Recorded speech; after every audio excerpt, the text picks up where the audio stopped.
Señor, estas cosas en el nombre de Jesús. Amén y amén. Ok, hermanos, Romanos capítulo 8, versículo 13. Vamos a leer esa porción, hermanos. Voy a leerla en la traducción que la mayoría tenemos. Dice, porque si vivís conforme a la carne, moriréis. Mas si por el Espíritu hacéis morir las obras de la carne, viviréis. Porque todos los que son guiados por el Espíritu de Dios, estos son hijos de Dios. Pues no habéis recibido el espíritu de esclavitud para estar otra vez en temor, sino que habéis recibido el espíritu de adopción por el cual clamamos, Abba, Padre. El Espíritu mismo da testimonio a nuestro espíritu de que somos hijos de Dios. Y si hijos, también herederos, herederos de Dios y coherederos con Cristo, si es que padecemos juntamente con Cristo. ¿Verdad, hermanos? Para que juntamente con Él seamos glorificados. Pues tengo por cierto que las aflicciones del tiempo presente no son comparables con la gloria venidera que en nosotros ha de manifestarse. Porque el anhelo ardiente de la creación es aguardar la manifestación de los hijos de Dios. Porque la creación fue sujetada a vanidad, no por causa de su propia voluntad, sino por causa del que la sujetó en esperanza. Porque también la creación misma será libertada de la esclavitud, de corrupción a la libertad gloriosa de los hijos de Dios. Porque sabemos que toda la creación gime a una, y a una está con dolores de parto hasta ahora.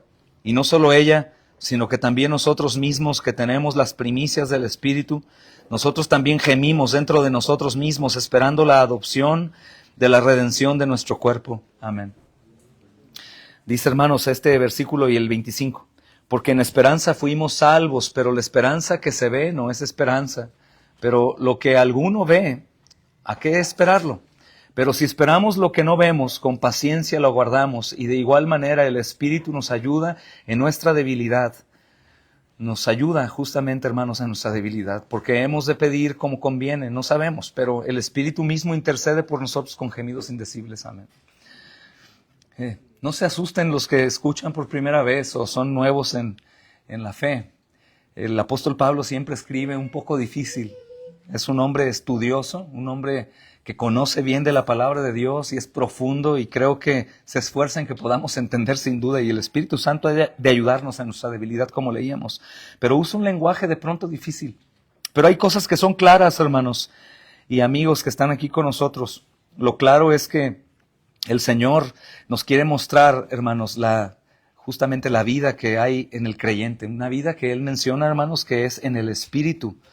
Y Él también nos enseña, hermanos, que el que está en Cristo Jesús, obviamente es diferente al que está sin Cristo Jesús, sobre todo por el sufrimiento.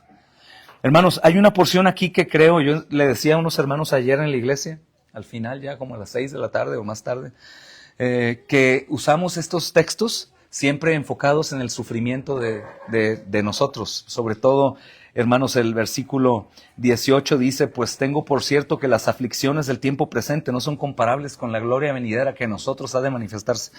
El apóstol Pablo está diciendo, lo que pase acá no se compara con lo que vamos a vivir en la eternidad, y eso nos es de mucho aliento. Pero creo, hermanos, que el error de esta interpretación está en enfocarnos en nuestros padecimientos, que son los padecimientos de todos los demás. Acá hay lugar, si quieren pueden dejar acá, vacío.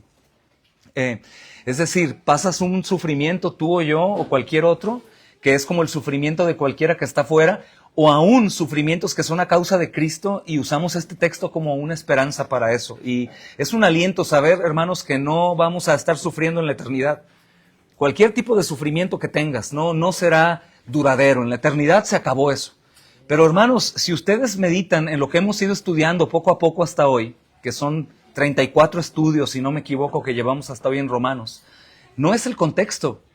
No es el contexto, hermanos, el tener aliento cuando estamos sufriendo. Tenemos aquí hermanos que están enfermos, que están padeciendo luchas fuertes. Sin duda este texto es aplicable. Pero más allá del texto, hermanos, tenemos la esperanza de que en la eternidad ya no hay muerte, no hay dolor, no hay enfermedad, no hay tristeza, no hay agonía, no hay lágrimas, hermanos, sino plenitud de gozo. Pero tenemos que ser fieles a la porción que estamos estudiando acá. ¿Y qué es lo que dice el apóstol Pablo? Sobre todo, ahora veremos un texto que soporta esto mismo que te estoy enseñando. ¿Cuál es el sufrimiento del creyente? ¿Qué es por lo que el creyente firme sufre? ¿Cuál es el motivo de su aflicción? Y esto quiero enseñar también, hermanos, aunque no es como el todo de la enseñanza, creo que por varios textos que están aquí adelante, a partir de ahorita, hasta el fin del capítulo 8, veremos que hay algo más fuerte aún que los sufrimientos que tenemos por ser seres humanos en un mundo caído. Enfermedades, personas que nos dañan, cosas que pasan en el hombre, la muerte. Todo eso, hermanos, que experimentamos, la economía cuando está ausente, los hijos rebeldes, todo eso, hermanos, el mundo también lo enfrenta. Hay otro sufrimiento también que es el sufrimiento por Cristo, ¿no? Que también hay un contraste, hermanos. Solemos ser muy autoconmiserados y pensar que estamos sufriendo con Cristo, por Cristo, cuando no es así, ¿no? Algunos, por ejemplo, como yo, hemos dicho, sufro por Cristo por ser pastor. No es cierto, hermanos, eso es un privilegio, ser pastor de la iglesia del Señor. Y si bien incluye algunos sufrimientos, es igual a los de un padre con hijos. Es igual al ser un esposo de una mujer incrédula o viceversa. Son sufrimientos, hermanos, que el mundo en todos los ámbitos lleva a cabo. Hay sufrimientos genuinos de hermanos que están entregados, hermanos, de una forma bien tremenda que nosotros tal vez no hemos experimentado. Hermanos, como orábamos, hermanos, y nos exponían un poquito bienaventurados el domingo, ¿no? Hermanos, que por traducir la Biblia, hermanos, aunque ellos no eran natales del lenguaje que estaban traduciendo, hermanos, dieron sus años para traducir la Biblia y que tú y yo la tuviéramos. Sus años. Cuando ellos sufrían oprobios de personas que les decían, estás desperdiciando tu vida, oye, tu familia, tu bien, y estás desgastando tu vida en una traducción. Sabemos que el Señor no los va a reprender por haber desgastado 20 años de su vida, 25 años de su vida en la traducción de la Biblia. Son sufrimientos verdaderos, hermanos. Y de la misma forma creo que nosotros, si nos desenfocamos del contexto que estamos viendo acá, podemos ser muy livianos, muy sentimentales y darnos una palmada y decirnos en nuestros sufrimientos que no son por Cristo, ánimo hermano, las aflicciones de este tiempo no son como las que vienen. ¿Cuál es el riesgo? Y lo he enseñado. El riesgo que minimizamos, hermanos, la palabra, la usamos en cosas muy vanas, muy cotidianas, y también minimizamos el poder de la Escritura en cosas que realmente, hermanos, son fuertes. Cuando yo pienso que sufrimos por Cristo, yo lo pongo en una balanza. Si yo estoy sufriendo por Cristo y tú estás sufriendo por Cristo, entonces, ¿cómo le llamamos al sufrimiento que, hermanos, están entregados 24/7 para el avance del reino en cualquier cosa? ¿Cómo se llama eso entonces? Si lo nuestro es sufrimiento, ¿cómo llamamos a eso? Hermanos, en este contexto quisiera seguir enseñando lo que Pablo ha estado hablando. Él está, hermanos, enseñando cómo el creyente en realidad es templo del Espíritu Santo y lo que el Espíritu Santo produce en el creyente. Y en esta porción, hermanos, el apóstol Pablo en Romanos 8, quiero recordarte un poquito lo que vimos antes, nos da uno de los pasajes más increíbles que hay en toda la Biblia. Yo te decía que si quieres buscar una perla en la joya que es la Biblia, Romanos 8 puede ser. De hecho, hay quienes han dicho, si tuviéramos solamente el libro de los Romanos, estaríamos completos. Hubiera sido suficiente, pero bueno, el Señor quiso darnos más todavía. Y nos va a recordar Romanos 8, hermanos, que en Cristo no hay condenación. Esto es bueno para ti y para mí. Si en ocasiones el diablo viene a tocar tu puerta y tu corazón también te engaña que por el pecado tú estás condenado, tú debes decir, no, yo estoy en Cristo y aborrezco mi pecado, pero no hay condenación para mí. ¿Se acuerdan el versículo 1, lo que dice, hermanos? Que los retaba a aprenderlo de memoria por la pura ocasión de mencionarlo en la ocasión pasada. ¿Quién sabe sin leer la Biblia lo que dice Romanos 8:1? No lo aprendimos. Ninguna condenación hay para los que están en Cristo Jesús. Ninguna. Creo que ya ahora sí no lo vas a olvidar, ¿verdad? Romanos capítulo 8, versículo 1. Ninguna condenación hay para los que están en Cristo Jesús. ¿Qué es ninguna, hermanos? Ninguna. Probablemente yo, un tanto legalista, voy a querer condenarme, otros van a querer señalarme como condenado, vamos a cometer pecados graves y habrá dentro del pueblo de Dios quien te señale como alguien no perdonado, hermano. Como decía antes, que estaré exigiendo un arrepentimiento de ti que nunca vas a lograr. Y hacen del arrepentimiento como el nuevo Salvador, por sobre la sangre de Cristo. No, hermanos, no hay ninguna condenación para el que está en Cristo Jesús. También Cabe mencionar, por aquellos que batallan al escuchar esto y no la otra parte que quieren escuchar, por supuesto, el que está en Cristo Jesús vive una vida, hermanos, de lucha contra el pecado, sin duda. Pero esa lucha contra el pecado es con Cristo. Sin Cristo el individuo no puede vencer el pecado. Es Cristo siempre. Hermanos, este pasaje también, aparte de recordarnos que no hay condenación, hablo de Romanos 8, también nos confronta con una realidad. Todavía vivimos en un mundo caído, hermanos, y todavía estamos en una guerra. Estamos luchando contra la carne, pero también señala que el cristiano sufre. Y, insisto, como decía al principio, no es que sufra la enfermedad, el cáncer, la soledad, eso es del mundo, eso todo mundo lo sufre, sino también sufre por el pecado. El creyente genuino sufre por el pecado. Yo te decía en la ocasión pasada, ¿qué tanto sufres cuando mientes? ¿O qué tanto sufres cuando murmuras de alguien? ¿O qué tanto sufres cuando caes en ira y maldices? Si no sufres, tienes un problema, hermano. Si no sufres nunca, probablemente no puedo llamarte hermano. ¿Por qué? Porque el trabajo del Espíritu Santo en nosotros, que es Dios, también es redarguirnos y golpearnos y no dejarnos en paz. Y cada día ver, hermanos, más grandes los pecados pequeñitos. Cada día más entender que no existen los pecados pequeñitos y el Dios que es como el abuelito, decía R.C. Sproul, pastor, que ahora está con Cristo, decía, nosotros creemos que Dios es como un abuelo, el Dios del Nuevo Testamento, ¿no? Como que cambió y ese Dios de ira que sacudía a su pueblo y les quitaba la vida y los probaba en el desierto y los tragaba la tierra y el fuego caía del cielo para quemarlos, cambió con Cristo, ¿no? Y en el momento que cambia, ahora Dios es un abuelito que te dice, bueno, pecaste una vez, no importa. Y la segunda vez, bueno, la segunda vez, ya la tercera es la vencida, ya no peques más. No, hermanos, es el mismo. Es el mismo. Y el creyente que es, hermanos, porque la Biblia dice, consciente de que es templo del Espíritu Santo, debe saber que es un peligro cuando no es redarguido en sus pequeños pecados. Porque el Espíritu Santo va a escudriñar mi corazón y me va a molestar aún con los pequeños pecados. Esa es la obra progresiva de la santificación. Él va a ir obrando, puliéndome, haciendo más conforme a Cristo, y conforme voy avanzando en la palabra, algunos de ustedes, hermanos, que por gracia ya han recibido madurez por la palabra escuchada, se dan cuenta que se pueden sentir más pecadores que antes, aunque pequen menos que antes. Te sientes más sucio, más indigno, te sientes más pecador, aunque no pecas igual que antes. Esa es la obra del Señor que está haciendo. Así que Pablo, hermanos, va a enfatizar en esto. El creyente lucha contra la carne y sufre por el pecado. Sufre por el pecado. Pero el Espíritu Santo, hermanos, dice estos pasajes que nos consuela y nos da esperanza. Nos da esperanza, hermanos. Y hay una pregunta que quiero hacerte antes de empezar. ¿Tu dolor más grande es por las circunstancias de tu vida o es por tu pecado? Hermano, probablemente alguno aquí está sufriendo mucho por las bendiciones que Dios le da. Porque quiero decirte que hay hermanos entre nosotros, no digo entre aquí, que también hay aquí, pero hermanos entre la iglesia que sufren por las bendiciones que tienen. Lo he estado diciendo, lo he estado meditando mucho. Queja por mi familia, queja por mi trabajo, queja por el tiempo, queja por el clima, queja por dónde vivo. Caray, esos son sus sufrimientos. Todavía peor, pueden decir estos sufrimientos son por Cristo. ¿Tú estás sufriendo por tu situación o estás sufriendo por Cristo?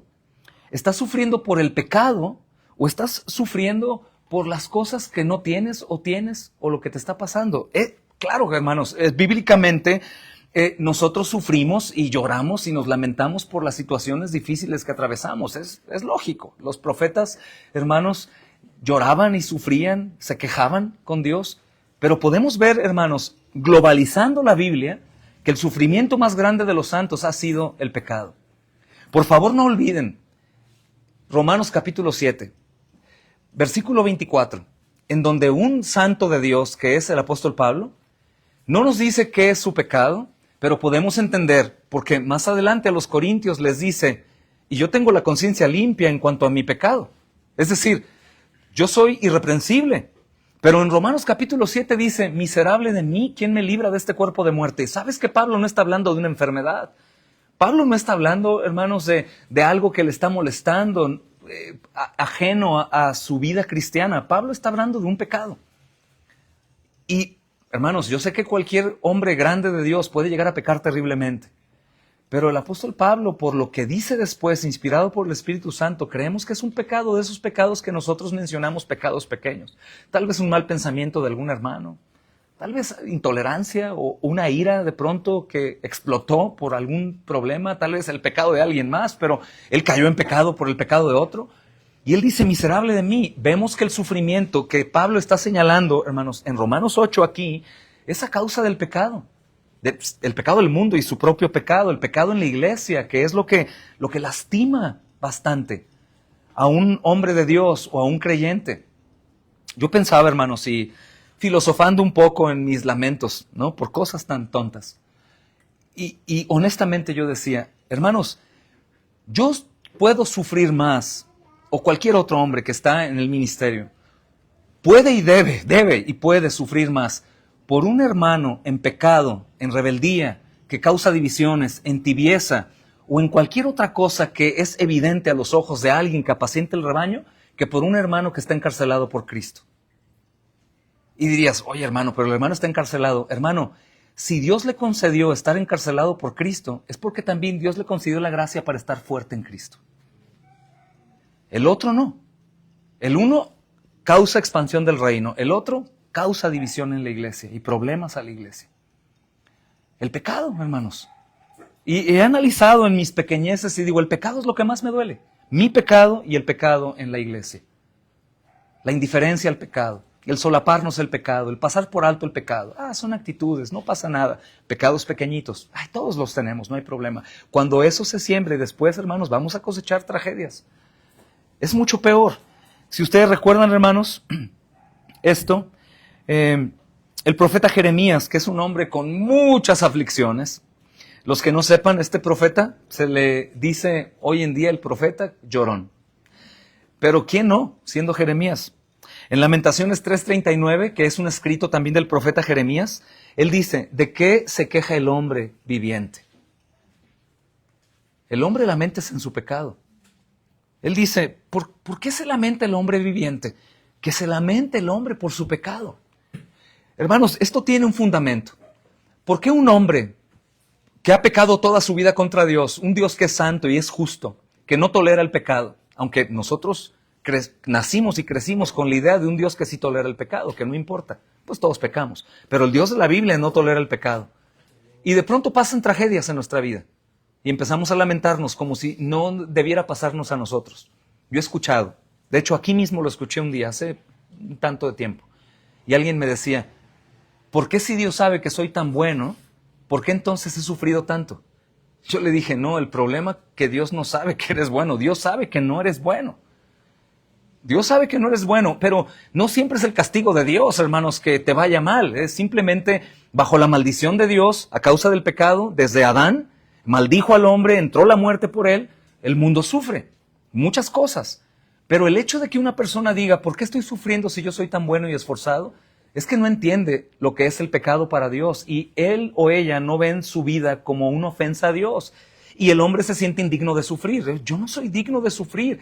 Yo he ayudado tanto, he sido de tanta bendición. ¿Y por qué Dios permite que yo sufra? Esa es, los que predican el evangelio se encuentran con esto en la calle, hospitales o en cualquier lugar. Esa es, hermanos, la pregunta que la gente dice. ¿Por qué si Dios existe? ¿Por qué permite que yo sufra?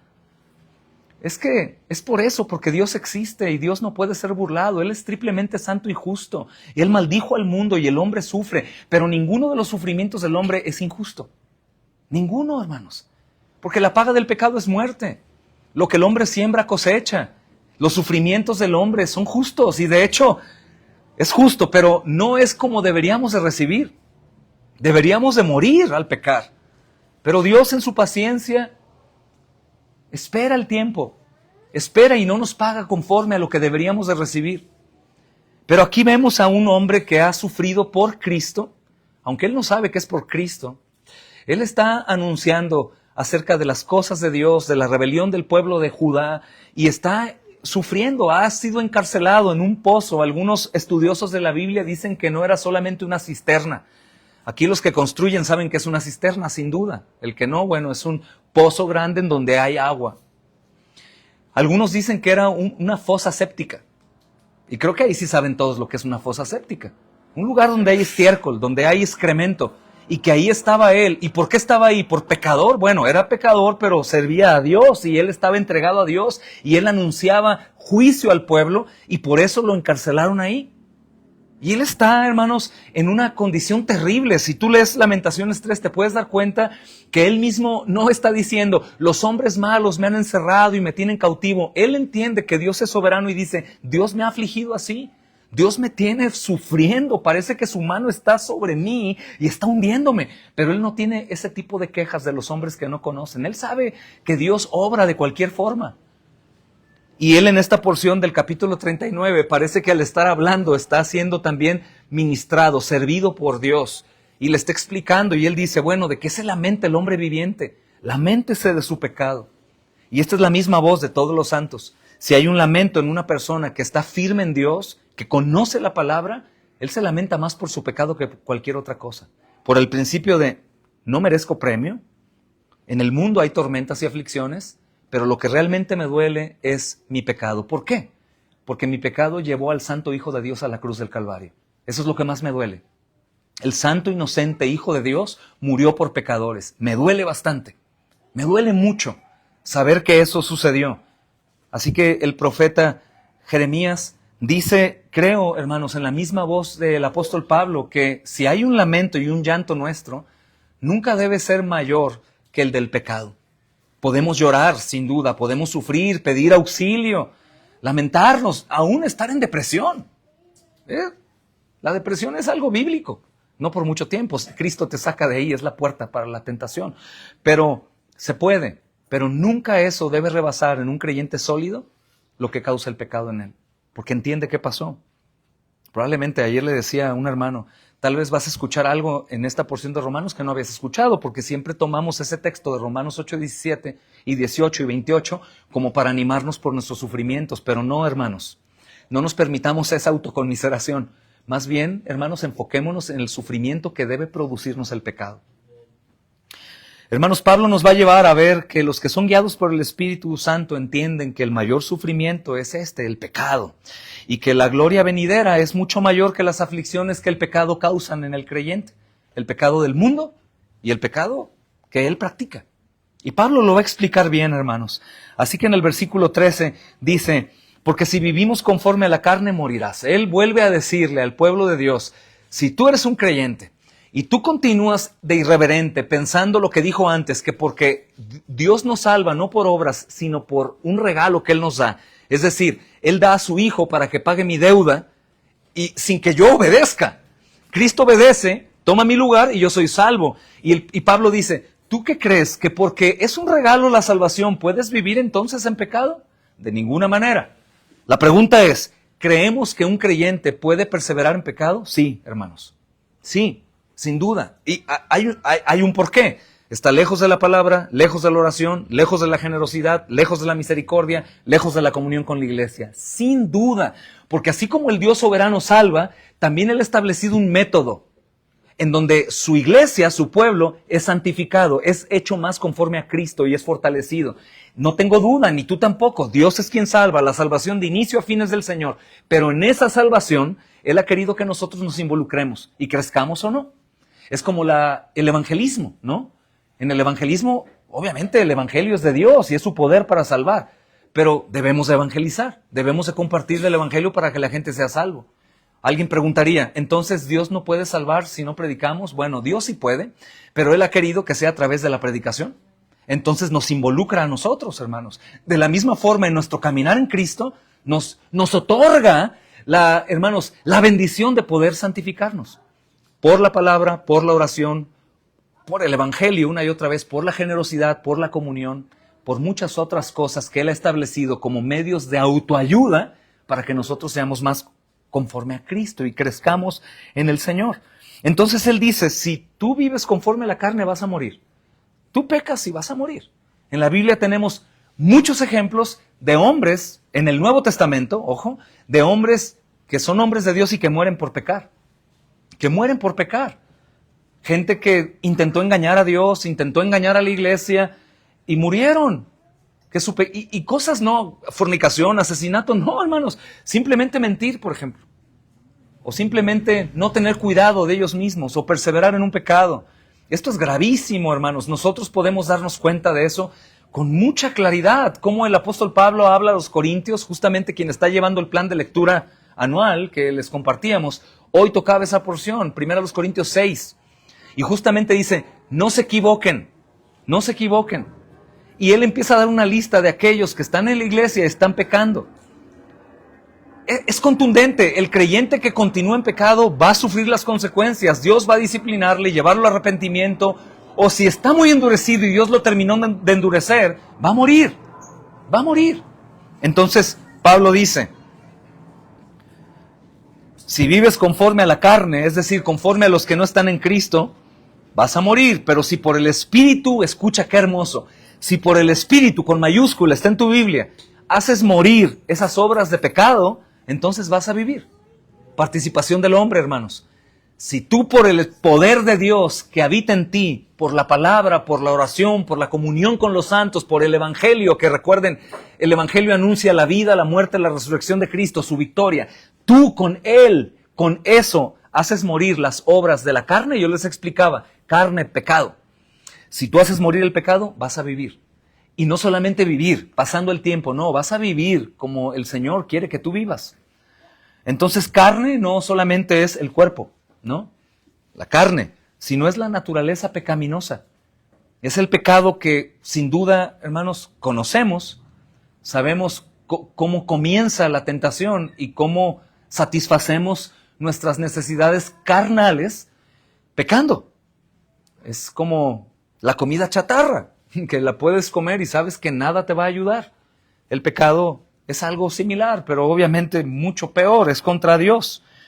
Y dice también, morirás. No se trata solamente de estar apagado y frío, sino aún muerte física. También para otros que creen que están y no están, pues obviamente es la separación eterna de Dios, es la confirmación de que van a estar separados toda la eternidad, que eso es el infierno. El infierno es estar separado por la eternidad de Dios. Eso es lo peor del infierno. No gozar ni de misericordia, ni de paz, ni de gozo, ni de nada. Es como ahora mismo no sentir tal vez comodidad en la silla en donde estás, o no respirar y sentir la oxigenación y decir, ¡ay, qué bien! O estirarte y sentir algo bien en tu cuerpo. Imagina que nada de eso bueno existe por la eternidad. Y aquello que te sostiene y aquello que te hace sentir un poco de amor, de misericordia, de gracia, no existe. Solamente terror, horror, terrible. Entonces Pablo, hermanos, habla a estos dos grupos sin duda. Y también hay algo bueno aquí que dice, haz morir. ¿Esto qué es? Es una lucha diaria, hermanos. Porque no sé si ya te diste cuenta, pero ser cristiano no es sencillo. Ser un cristiano sólido, un cristiano bíblico, no es fácil. Tal vez algunos llegamos a Cristo y dijimos, ya, libre, ya no voy a pecar. Y te das cuenta a los 2 días que sigues pecando. Pero el creyente, nuevamente digo, ve a Cristo en la cruz del Calvario muriendo por él y él quiere pelear. Él quiere luchar y se esfuerza por Cristo, por el Espíritu Santo que mora en él. Él no se va a echar abajo, como dice el autor de la Epístola a los Hebreos. No se va a echar hacia atrás, pero va a luchar. Porque el Espíritu Santo no solamente nos consuela. Hay un nombre que espero recuerden que es Paracletos. Paracletos es el consolador, no es solamente el Espíritu Santo. El Dios Trino, Padre, Hijo, Espíritu Santo es consolador, pero la obra específica de la tercera persona de la Trinidad, que es el Espíritu Santo, es consolarnos. Es cuando una cristiana pierde un hijo y que puede cantar alabanzas cuando su hijo murió.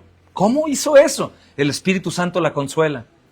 Es cuando alguien está enfrentando alguna lucha fuerte por una enfermedad y es un creyente y está firme. ¿Por qué? El Espíritu Santo, que es Dios, lo consuela. Así que, hermanos, el Espíritu Santo nos consuela sin duda, pero también nos da poder para matar el pecado, para luchar contra el pecado. Podemos cuando estamos en buena comunión con Él. Podemos y debemos, sin duda. Entonces, hermanos, el verdadero creyente no solamente se conforma con tolerar el pecado, sino lo combate. Esto es importante, hermanos, porque las luchas de los santos no han sido únicamente por su propio pecado, sino también por el pecado de los demás.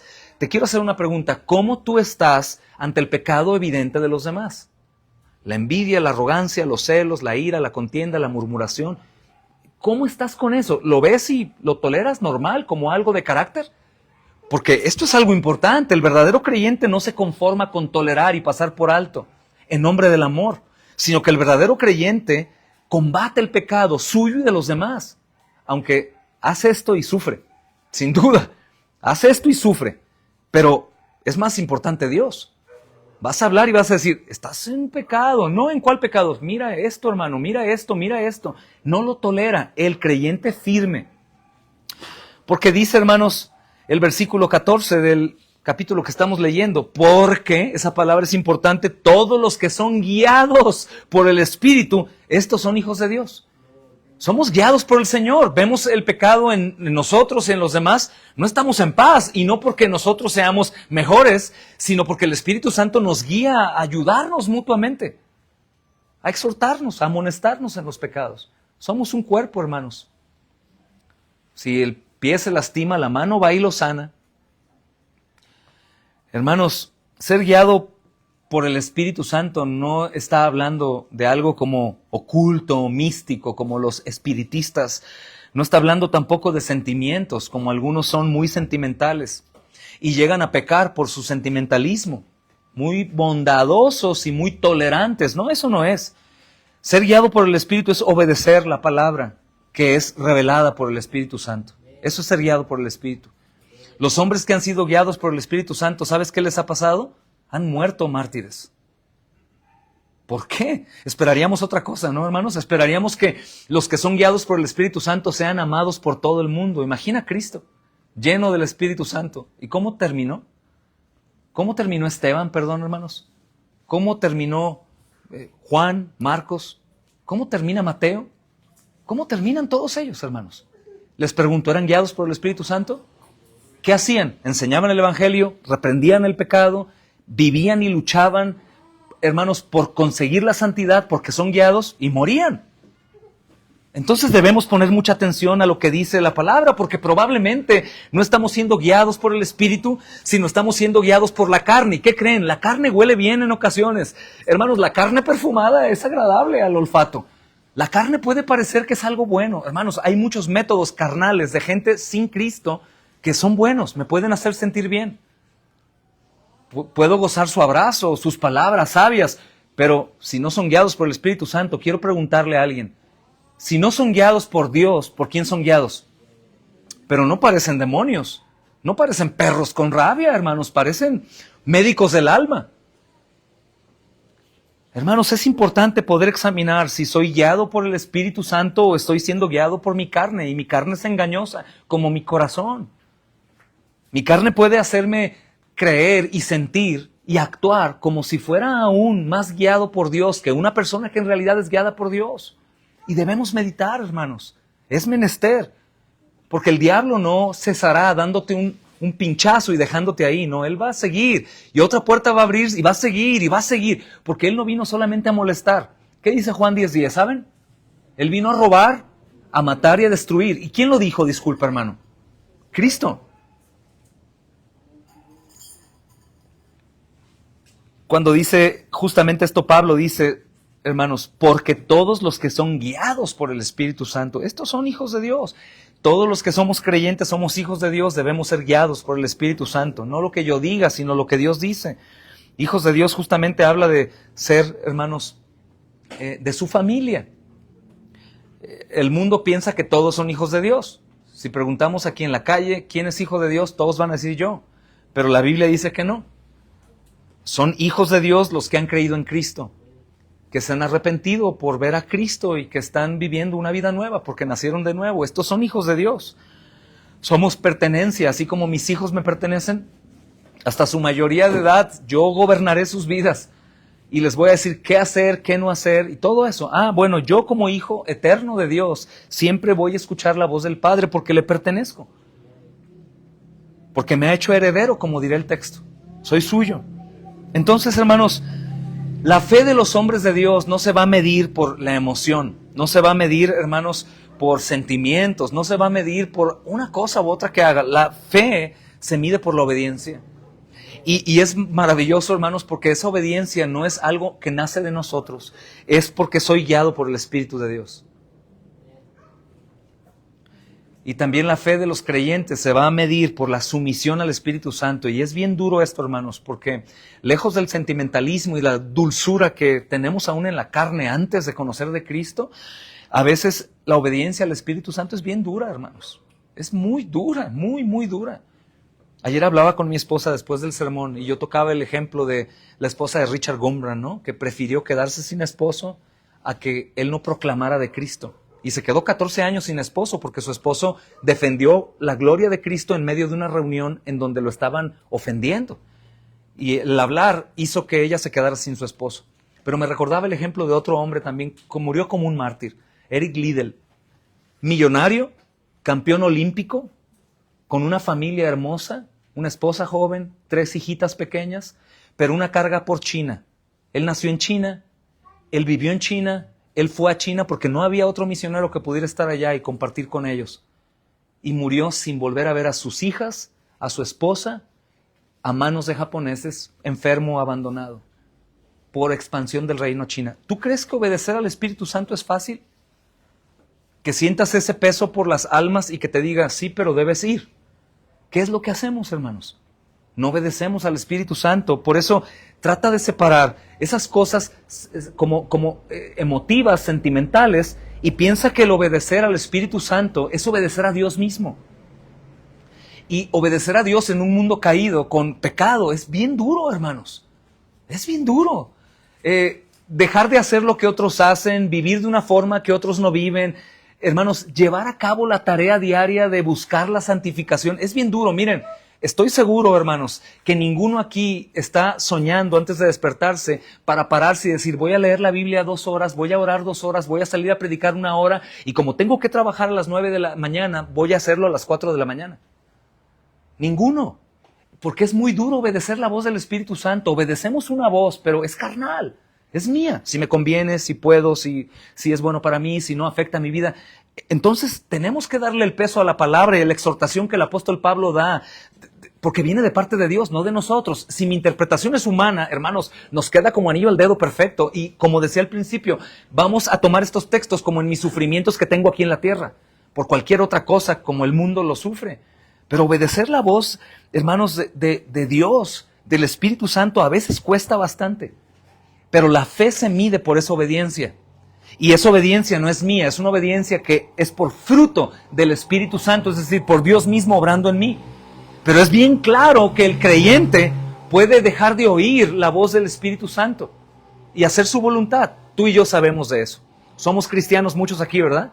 Pero sabemos que aunque somos templo del Espíritu Santo, desobedecemos también, ¿verdad?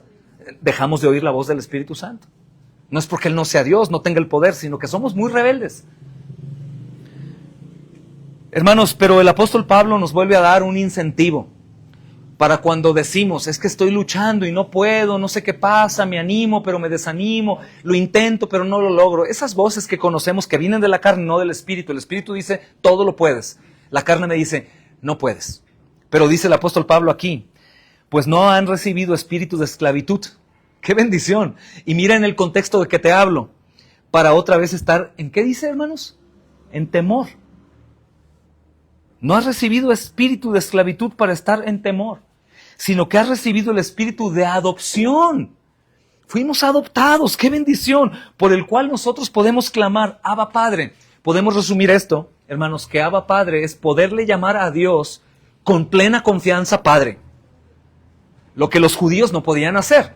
Si tú ves a un judío, él va a escribir Dios, por ejemplo, si no pone el nombre en hebreo, va a escribir D-ios. Él no se atreve a escribir Dios, no se atreve a mencionar así, hermanos. Pero nosotros podemos decirle con plena confianza, como el Señor Jesucristo dijo, ustedes van a orar así. ¿Cómo dijo en Mateo 6? Padre nuestro. Esto a lo mejor lo vemos normal. Todos los que fuimos católicos romanos desde bebés nos enseñaron a repetir el Padre nuestro. Pero desde un contexto bíblico, decirle Padre a Dios es algo muy tremendo, hermanos. Cristo tuvo que morir para que nosotros le llamáramos legítimamente Padre. Aunque, hermanos, por nuestro pecado le decíamos Padre, Padre Santo, Padrecito, Padre mío, Diosito, y esos términos que vienen por no entender. Pero decirle Padre a Dios, hermanos, es el máximo privilegio que un ser humano puede tener. Y tú y yo lo tenemos, si estamos en Cristo. Padre nuestro. Y Él dice que recibimos un espíritu de adopción. ¿Y por qué dice temor y adopción? Porque ¿qué es lo que nos detiene a nosotros, hermanos, a pelear ardientemente por la fe? A escuchar la voz del Espíritu Santo y poner aún mi vida en riesgo, o invertir mi tiempo, mi dinero, mis esfuerzos, mi edad, mi salud en el reino. El temor. Es temor. Es temor a perder, temor a desgastar, temor a arriesgar, temor. Temor a quedarme sin, si doy, es temor. Pero, hermanos, creo que es claro Pablo y dice, en cuanto a esta lucha que tenemos, ustedes no recibieron un espíritu de esclavitud. Nuevamente, hermanos, quiero insistir, muchas veces escuchamos de entre hermanos en la fe que dicen, es que realmente Dios conoce mi corazón, yo sí quiero, pero no sé qué pasa. Suena muy lindo, si yo estoy en la carne y escucho esa voz, voy a sensibilizarme, voy a decir, no, hermanito, mira, anímate, vas a ver que Dios te va a ayudar. No, hermanos, ninguna de las dos voces es bíblica. Yo debo decirles, hermano, mira, hermano, número uno, usted es hombre, párese firme, sea valiente, es hombre, hermano, su esposa requiere un hombre, sus hijos requieren un hombre, hermano. Párese firme, el mundo caído requiere un hombre, no un cobarde, no un hombre agachado, que es muy sensible y muy tierno. No, hermano, usted es hombre, párese firme. Y otra cosa mejor, usted no es un esclavo de usted mismo, usted es un esclavo de Cristo, recibió espíritu de adopción y usted tiene un padre que supera a cualquier padre, es Dios. Y usted puede recibir toda la ayuda de Dios, es su hijo y no porque usted lo quiso. Así como un bebé no quiere nacer en el vientre de la madre, esto es una obra de Dios. Dios lo adoptó como hijo. Así que el hablar de cosas de debilidades y ese tipo de cosas que no son, hermanos, la debilidad propia de nuestra carne con la que luchamos con el espíritu, sino es debilidades meramente humanas. Yo debo decirle, hermano, deja eso para los que no tienen a Dios por Padre. Usted levántese firme, póngase valiente. Porque, hermanos, si yo tengo a Dios por Padre, ¿qué temo? ¿Qué me falta? Hermanos, ¿qué nosotros los padres no nos esforzamos por darle todo lo mejor a nuestros hijos? Mamá, ¿no lucharías por tu hijo enfermo, sea lo que sea, para llevarlo al hospital o al doctor? Tu papá, si ves a tu hijo con hambre, ¿no te revientas los pies y las manos por darle de comer? ¿O no, Rigo? Lo que sea, ¿no? Entonces, ¿crees que eres mejor que Dios? ¿Tú no crees que Dios te ama por Cristo, no por lo que tú eres y haces? Y que el amor que Dios tiene por medio de Cristo es perfecto y que Él no me va a dejar solo, que siempre va a estar conmigo, ayudándome, proveyéndome, sosteniéndome, hermano, llevándome hasta la eternidad. Es una ofensa directamente a las promesas de Dios y al Evangelio. Por eso tenemos que ser sabios, hermanos, predicarnos esto y predicarlo a los demás y no cobijarnos con declaraciones que sobajan el poder del Evangelio, sino exhortar. Si algunos de nosotros tuvimos padres que cuando estábamos llorando como si fuéramos no hombres y nos decían, hey, usted es un hombre, levántese, fuércese, una patadita, levántese y trabaje. Hermanos, ¿cómo no exhortarnos a nosotros y decirnos, hey, usted no es huérfano? Usted tiene un padre que es Dios mismo. Por eso en este tono, hermanos, vas a ver que los siguientes textos nos van a decir con claridad, todo nos ayuda bien. ¿Por qué? Porque Dios es mi padre. ¿Qué nos puede separar del amor de Dios que es mi Padre? Nada, ni la muerte ni la vida, ni angustias ni nada. Esta es la tonalidad de la epístola a los Romanos capítulo 8 que probablemente aún creyentes no lo habían escuchado. Eso es el tono, hermanos. No somos esclavos nosotros de nadie, somos nosotros, hermanos, esclavos del Señor. Y yo no soy esclavo del temor. ¿Por qué? Porque yo no recibí un espíritu como el mundo, yo recibí el espíritu de ser adoptado por Dios. Esto es maravilloso porque cuando conozco yo niños en lugares que hemos visitado que están en adopción, hermanos, son los niños más hermosos que te puedas imaginar, cambiaditos, bañaditos, seguros, y te acercas a ellos y te dicen, papi, ya viniste por mí. Y hay niños con muchos problemas, pero hay otros niños que Dios les sabe bendecir y no tienen problemas en su mente, que son los mejores hijos. Es como el perrito adoptado de la calle. ¿Qué los perros adoptados de la calle no son más fieles que un perro comprado en una veterinaria? Es como si entendieran, ¿no? Que se les dio el privilegio, hermanos.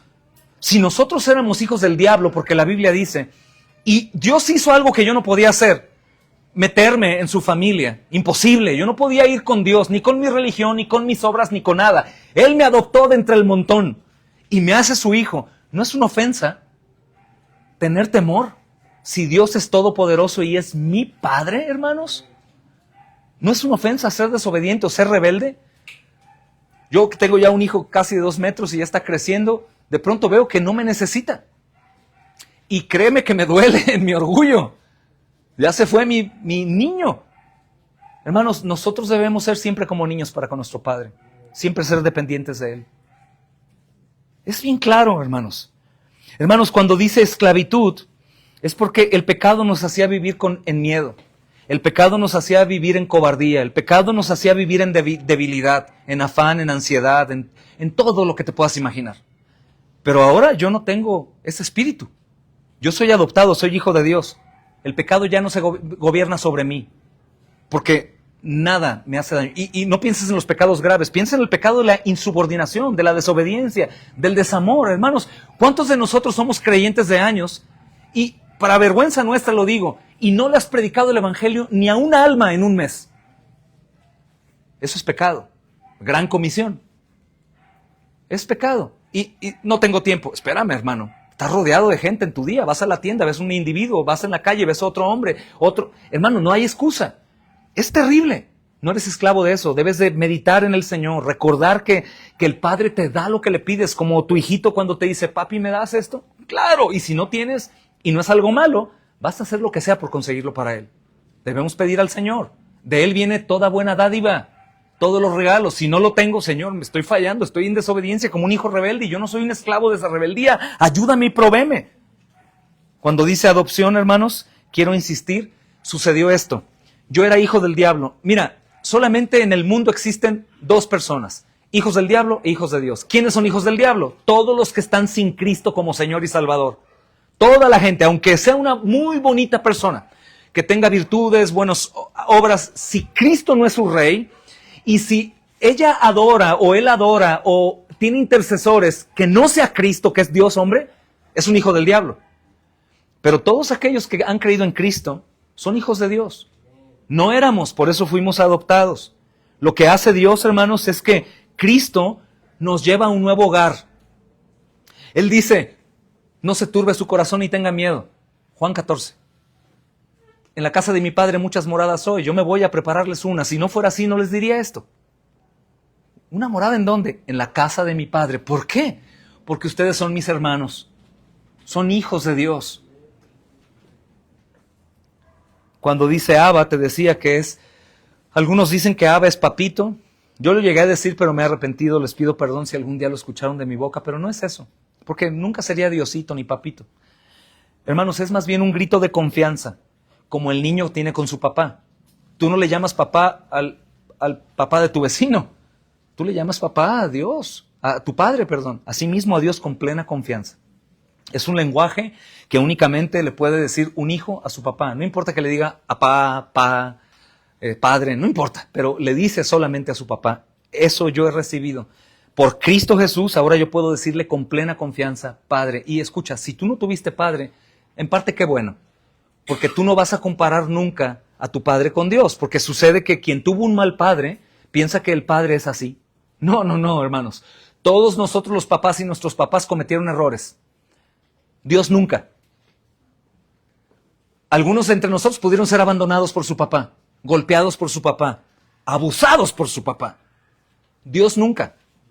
Por eso, hermanos, nunca puedo pensar de Dios Padre como mi Padre, porque voy a tener un Dios muy defectuoso y no es Dios. Debo de pensar en Dios como el Dios perfecto, el Dios amor, el Dios que escucha a sus hijos, el Dios que nunca los deja. Él no se va a trabajar como nosotros que dejamos a los hijos, no, Él siempre está con nosotros. Y este es el grito que tú tienes que dar. Tú eres mi Padre, Señor. Soy adoptado, tú no te avientas atrás. Soy tu hijo. Y así como hijo, yo sé qué voy a recibir de Él. Entonces, ¿qué es lo que hace un hijo según lo que Pablo enseña? Bueno, un hijo de Dios ya no huye de Dios. Al contrario, va a Dios, corre a su Padre, en su debilidad sobre todo, hermanos. Si vamos a la luz de la palabra y vemos cuántas deficiencias, cuántos errores hay en nosotros, cuánta desobediencia, sabemos, hermanos, ya nos ha dejado claro que no podemos hacer nada por mucho tiempo con nuestra propia fuerza. Entonces cuando tú detectas, sobre todo en los sermones, que me redarguye la palabra y yo detecto que me está hablando a mí el Señor y yo no tengo lo que necesito para hacerlo, yo voy a ir con mi padre, como el niño corre y le dice, papá, ¿me das esto? Papá, ¿me puedes comprar esto? Ve con Dios en lo que te falta. Ve con Él. Eso es lo que debes hacer. Acuda. ¿Tienes miedo? Tú no eres esclavo del miedo. Ve al Padre. ¿Tienes una necesidad X? Ve al Padre. ¿Tienes una lucha contra el pecado y el pecado te ha estado venciendo por cualquier cosa? Ve al Padre. ¿Cómo voy? En oración. En oración. Padre, necesito, pero escucha, Abba. No llegues como el Dios lejano a ver si me escucha. En cuanto tú digas, Padre mío, te necesito, antes de que tú hables, el Padre ya está ahí contigo. Hazlo. No eres un extraño. Y ni aun tus pecados te pueden alejar de su paternidad. Al contrario, en tus pecados ve al Padre para que Él te recuerde que la sangre de Cristo te limpia de todo pecado. Ve al Padre con urgencia. ¿Estás afanado por el mundo?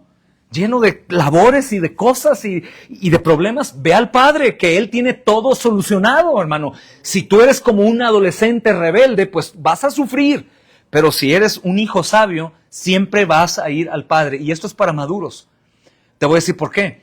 Le platicaba a mis hijos de algo que recordaba y veía también cómo los niños, hermanos, son dependientes del padre primero, después crecen no tan dependientes, después son adolescentes. ¿Y qué pasa con los adolescentes? Mi papá no sabe, yo sé todo, yo puedo, adelante. ¿Y qué pasa cuando él se pasa los 30 años?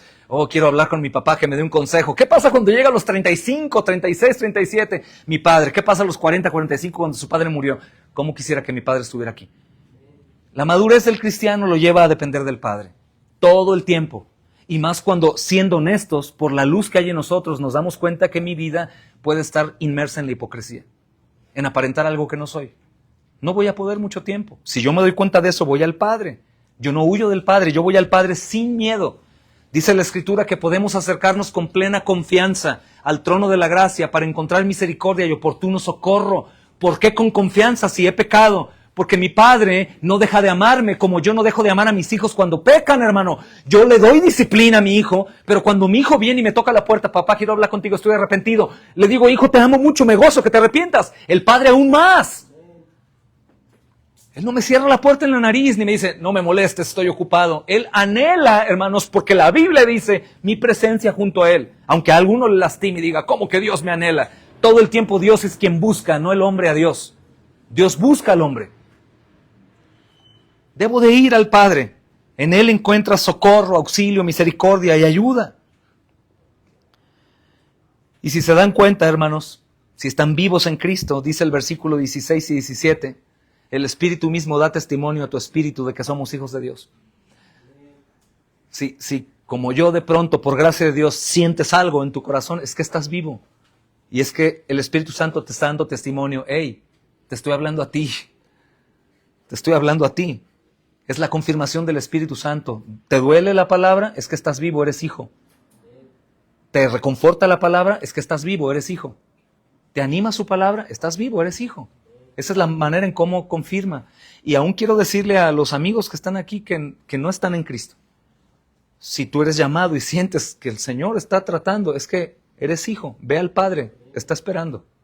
Ve, confía que la obra de Cristo es para ti, por ti, a tu favor, que su sangre se derramó por ti, que tus pecados son limpiados cuando tú vas en fe, arrepentido de corazón. Eres salvo. ¿Y listo? Listo, mi amado.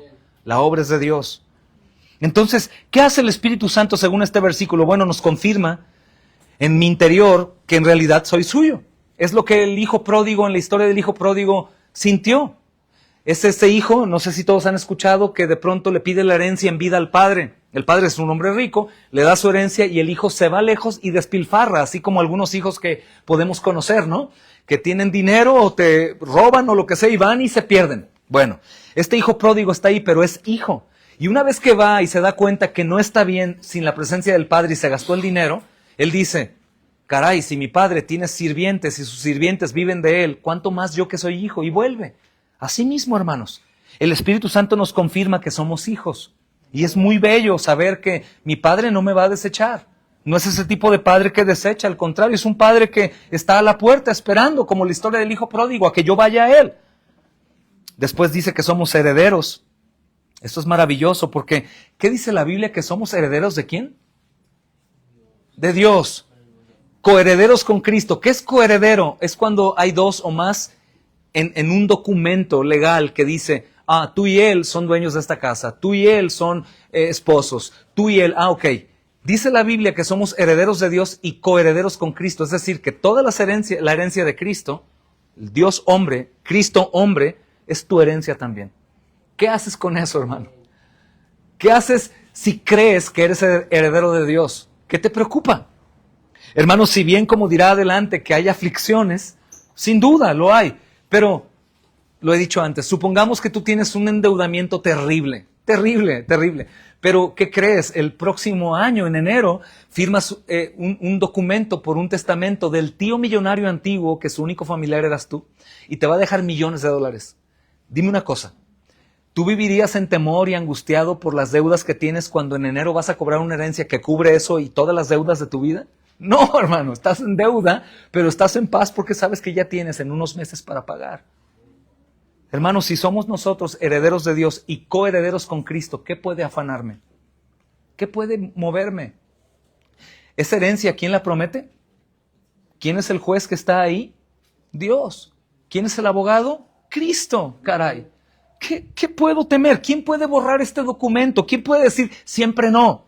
Nadie, hermanos. Entonces, Pablo está aclarando que somos herederos y significa que tenemos seguro nuestro futuro y que también tenemos paz en nuestro sufrimiento presente porque tengo una certeza de que Dios cumple lo que ha dicho. Tú eres heredero de Dios. No lo merezco. Tampoco lo merece ese pariente lejano del tío millonario. Pero Dios quiso. Dios quiso dar a Cristo por ti porque a Él le plació hacerlo. Me gozo en eso. Así que tengo paz para el futuro, pero tengo paz para el presente. Soy heredero, tal vez puedo ser el más pobre, enfermo y desdichado a los ojos del mundo de esta tierra, pero espera, el cuerpo se muere, todo pasa, las plantas se secan, el agua se puede terminar, pero la promesa de Dios permanece para siempre. Yo soy un heredero de Dios, eso dice la Biblia, hermanos.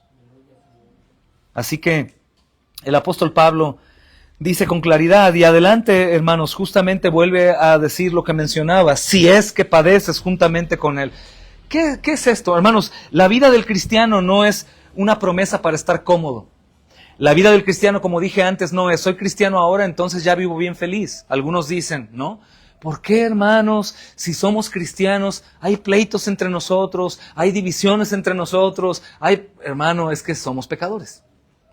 El ser cristiano no quiere decir que eres perfecto. Y si te das cuenta, pues vives conmigo, vivo contigo, somos una iglesia llena de personas pecadoras. Es la realidad. Es una realidad. Hermanos, nosotros somos pecadores. Entonces la vida cristiana no es una promesa de estar bien en todo, cómodos en todo. No, estamos incómodos. Por eso el texto dice, si es que padecemos juntamente con Él. Hermanos, cuando pensamos en Cristo, algunos tienen lástima cuando lo ven en la cruz.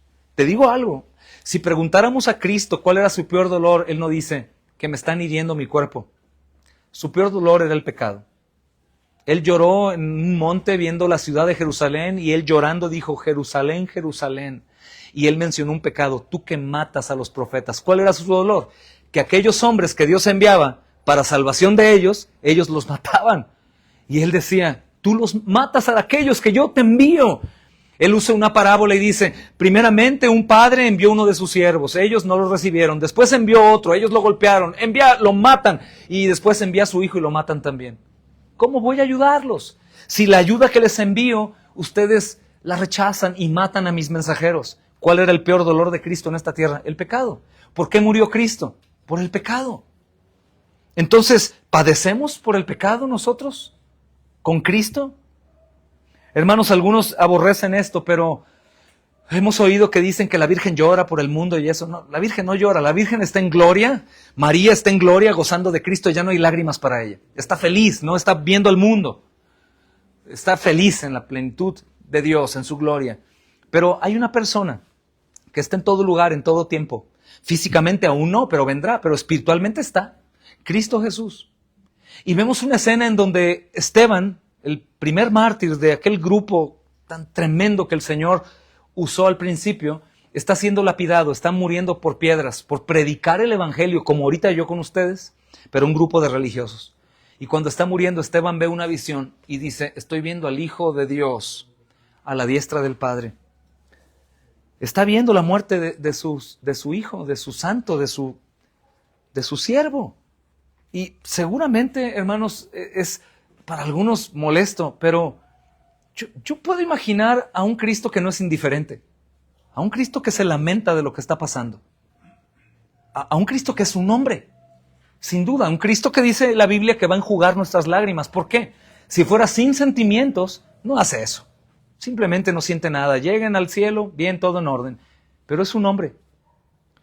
Y el texto dice, si es que padecemos, ¿cuándo? Hoy. ¿Juntamente con quién? Con Cristo. No habla de algo pasado, sino habla de algo presente. Si es que padecemos hoy con Cristo. ¿Cristo está padeciendo? Sin duda, no. Él está en gloria. ¿Pero crees que a Cristo le duela el pecado? ¿Crees que Cristo no esté triste, por así decirlo, por el pecado del mundo? ¿Que su corazón esté compungido todavía por ver al mundo? Hermanos, tal vez para algunos esto es algo muy loco. Él está en gloria, es feliz, es Dios, es autoexistente, pero yo puedo conocer las pasiones que Dios no tiene porque Él no se mueve por nada externo en la persona del Hijo, en Cristo, que es hombre. Él dice que si nosotros padecemos juntamente con Cristo. Y hermanos, esto es maravilloso porque mi vida, que es una lucha constante, es conocida por el Señor. Amado, tú estás peleando por algo, estás luchando por algo, estás sufriendo por algo. Quiero decirte que nuestro Cristo no es insensible. Él está contigo también. Él está contigo también.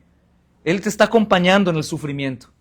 Todos los hombres, hijos de Dios que están sufriendo hoy en día, no están solos. Cristo está con ellos y Cristo se duele con ellos. Y si quieres ser un poquito más profundo, Cristo es la cabeza y nosotros somos el cuerpo. Cuando yo te pego en el cuerpo, te duele en la cabeza.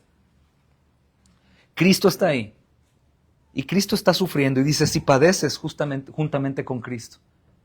Y nos da palabra la esperanza que está escrita aquí en el versículo 18, tengo por cierto que las aflicciones del tiempo presente no se comparan con la gloria venidera que nosotros ha de manifestarse. Hermano, hermana, si tú tienes un hijo rebelde, un esposo rebelde, esposa rebelde, estás sufriendo por algo, por algún hermano de la iglesia, te pesa los problemas en la iglesia y todo eso, hermano, mantente firme, mantente con esperanza en lo que viene y debes creer que eso se va a quitar un día, se va a acabar. En donde probablemente, hermanos, al entender esto, estamos más dispuestos a sufrir por Cristo, por la expansión de su reino, por las almas, sabiendo lo que viene después. Probablemente saldremos más hombres que se animen a abrir su hogar para tener gente, acogerla, ayudarles, y aunque ellos los roben, aunque ellos los maten, a fin de cuentas yo tengo una esperanza que nunca va a avergonzarme y una herencia que nunca se va a terminar. Si yo pienso en lo eterno y mido que la vida aquí es nada y la eternidad nunca termina, hermano, yo tengo por cierto que lo que pase aquí no se compara con lo que me espera. Cuando la iglesia madura y lo entiende, dicen, ven Señor Jesús, sí ven hoy y amén. Cuando la iglesia no es madura, dicen, no vengas todavía, apenas compré mi casa, apenas voy a ir de vacaciones, apenas tengo un hijo. Pero cuando Cristo en realidad es quien es, tu todo, tú dices, Señor, sea lo que sea, yo sé que esto no va a terminar. Hermanos, la gloria que nos espera es tan grande que hará que todo dolor parezca nada. Y aún la gloria de Dios es tan grande que en medio de los sufrimientos que hoy tenemos y de los pecados que nos están molestando en nosotros y en los demás, hermano, eso puede opacarlo, puede quitarlo, puede quitar mi atención de mis propios sufrimientos y enfocarme en la gloria eterna. No puedo yo pensar en otra cosa, sino en la gloria de Cristo dada a nosotros, que es mucho más que cualquier sufrimiento. Hermanos, no ignores sin duda el sufrimiento, no ignoremos el sufrimiento de nuestros hermanos. Siempre hay que ponerlo en la balanza con la eternidad, pero si hay un sufrimiento por el que Cristo en realidad sufrió, es por el pecado. Enfoquémonos en eso con todo nuestro corazón. Y si tú estás sufriendo por el pecado de alguien más, confía que eso algún día se va a terminar. ¿Saben qué no habrá en el cielo que es maravilloso? Pecado. Ya no habrá pecado, ni en mí ni en los demás. Ya no te voy a caer mal y yo te voy a caer mal cuando de pronto te sientes ofendido por la predicación. Me vas a amar. Y yo a ti también. Ya no hay pecado, hermanos. Y eso es una bendición bien grande. El último texto que quiero leer, ya mi pantalla se puso en amarillo, ya me pasé el tiempo. Dice, hermanos, el versículo 19, es hermoso, para que veas el dolor. Dice, porque el anhelo ardiente de la creación es aguardar la manifestación de los hijos de Dios. Escucha, la creación no está sufriendo por dolores. La creación misma está sufriendo porque está sin su Señor, sin Cristo. Está caída la creación. Cuando Adán cae, todo el mundo cae. Erupciones volcánicas, tsunamis, terremotos, todo eso es por la caída. La creación anhela. La creación no está sufriendo por las cosas que el mundo sufre. La creación sufre por la ausencia de la gloria de Cristo gobernando por la eternidad en una tierra nueva. Justamente nos indica lo que te decía al principio, este texto de la creación que es insensible a los dolores nuestros, se confirma también. Mira el versículo 23. Dice, y no solo la creación, sino que también nosotros mismos, que tenemos las primicias del Espíritu.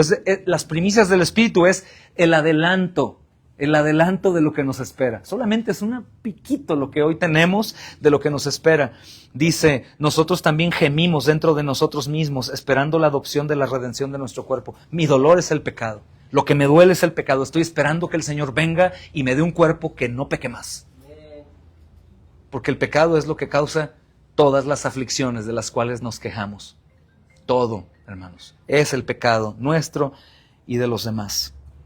Y cerremos, hermanos, leyendo juntos, en voz bajita si gustan o en voz alta.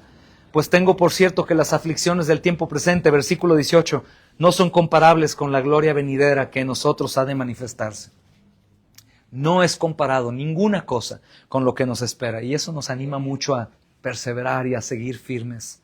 Nadie puede arrebatarnos ni quitarnos esta promesa. Nadie la robará. Nadie puede llegar al costo que Dios pagó con la sangre de su Hijo para recompensarlo o llegar a que Él se retracte. La sangre de su Hijo. Cristo es lo más glorioso y valioso que hay en el universo mismo. Y eso es lo que se pagó por nosotros. Oremos, hermanos. Padre, gracias, Señor, por tu palabra. Gracias, mi Dios, por bendecirnos esta noche, permitiéndonos meditarla. Gracias por recordarnos, amado Señor, todo esto, Señor, como leíamos al final, aún la creación gimiendo como una mujer en dolores de parto, hasta que el bebé nace, ella deja de sufrir, de la forma en cómo sufría. Así hasta que Cristo venga, la creación dejará de lamentarse cuando sea hecha tierra nueva. Así el creyente también, Señor, que sufre por el pecado, Señor, dejará de sufrir cuando vengas, Señor. Mi Dios, ayúdanos a entender esto, a abrazarlo, a creer, a examinarnos, a escuchar tu voz, Santo Espíritu de Dios, y a poder, Señor, en humildad aceptar tu señorío y caminar conforme a tu instrucción y tu camino. Aunque sea difícil obedecer, aunque sea difícil hacer, ir, dar, Señor, ¿quiénes seríamos si nosotros queremos oír más nuestra voz que la tuya, Señor? Mi Dios, ¿quién, Señor, podría despreciar esta esperanza que tenemos y este premio supremo que nos espera por las cosas que son temporales? Por eso creemos que el apóstol Pablo decía que consideraba su propia vida como nada. Mi Dios, ayúdanos a tener esa mente que es justamente por entender quién eres tú, Señor. ¿Quiénes somos para ti hoy? Mi Dios, te damos a ti gloria y honra. Sé, mi Dios, que vas a obrar sin necesidad de persuadir. Sé que ya has hablado con los que son tuyos y sé que obrarás, Señor. En Cristo oramos. Amén y amén. Que la gracia y la paz de nuestro Señor sea con ustedes, hermanos. Bendiciones a la distancia.